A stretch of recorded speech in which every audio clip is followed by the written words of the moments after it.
back sa aking YouTube channel, no? So ngayon ang magbibigay ako ng konting tips at magtuturo ako sa inyo kung saan ba natin makukuha yung mga sound na walang copyright at wala kang ipapalabas kahit ni pipiso. Hindi mo kailangan magbayad para makakuha ng kanilang mga sound. So at mga sound effect, marami akong ipapakita sa inyo.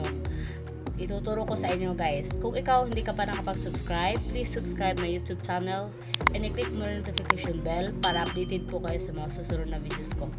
Magsisimula po tayo, guys, pagkatapos lang po nitong intro. Are you ready?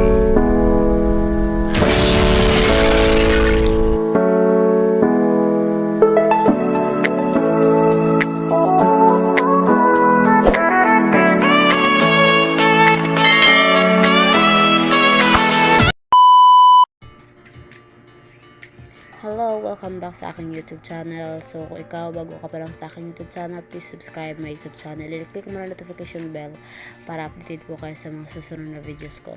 So, ngayon, tuturo ko sa inyo kung saan ba tayo makakuha ng mga sound effect na walang copyright. So, dito po, pipindutin natin ang Chrome. So, dapat mag-login po tayo sa ating sign in po natin. So pagkatapos po ay madirect na po tayo sa ating YouTube. Dito po marami pong mga sound effect dito na walang copyright. At pwede po tayong gumamit talaga. Libre lang dito, wala pong babayaran dito. So makikita niyo yan, guys, yung ibaba meron parang may yan, library. So pindutin lang po itong library. At dito po marami po kayo makikita dyan, na music. Ito po walang copyright, ito na gamitin. Pipili lang kayo kung anong gusto niyo.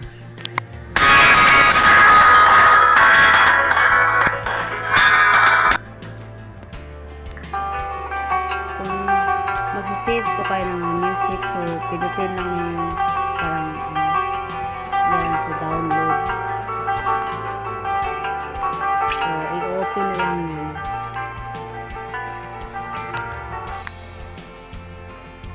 So yung sound effect naman din, marami din dito. Sound effect, pinutin lang po yung sound effect. Marami po dito mga sound effect. Kayo na lang po ang bahalang pumili kung anong mga gusto niyo. So,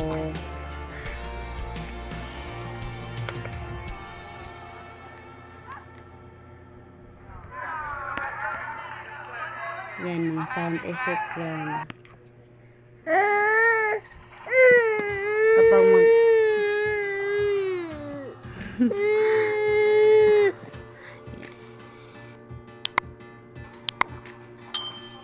pipili lang po kayo at i-download na lang ninyo dyan. Katulad nyo na download na. So pasensya na ninyo aking baby umiiyak.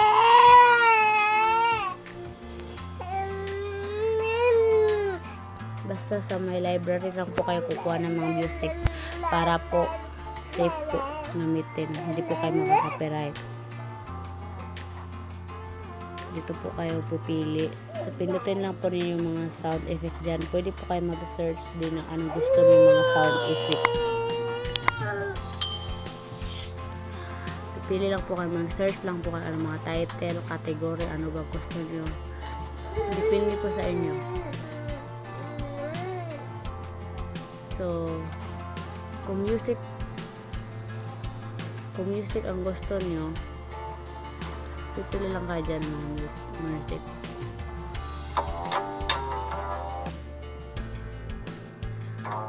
Safe pong gagamitin ng music dito, guys. Kaya ma-recommend ako ito sa inyo, itong library. Wala kayong babayaran. Kasi meron mga music magbabayad kayo. Pero dito hindi kayo magbayad nito. Kasi nga kay YouTube pa rin itong ating mga music dito. Pero kung meron kayo nagustuhan, so pindutin lang niyo yung star, tapos hindi na kayo mahirapan na hanapin yung music, kung pwede naman din i-download niyo para ma-direct na po kayo mapunta sa inyong mga CapCut at punta na kayo sa inyong files. So dyan po ninyo makukuha yung music sa pinaka last. So yun lang guys, sana po nakatulong ka sa amin. Thank you. So ayun na nga guys, so ganun lang po kabilis, no? Hindi natin kailangan magpapalabas ng pera para bumayad para makapaggamit ng kanilang music, kasi napakahalaga po na gumagamit tayo ng mga music na hindi copyright, kasi kapag copyright po yung music na gagamitin natin is hindi po monetize yung ating mga videos dito, sayang naman yung ating effort, no? So dapat gamit tayo ng mga sounds doon sa library ni YouTube. So nakita niyo naman paano mag-download, paano mag-save. So, kapag na-save na ninyo guys, direct na po yan makapunta sa inyong mga files. So, kung ikaw hindi ka pa nakapag-subscribe, please subscribe my YouTube channel and i-click mo na yung notification bell para updated po kayo sa mga susunod na videos ko. Yun lang guys, maraming salamat. Sana po nakatulong kayo pa. Thank you!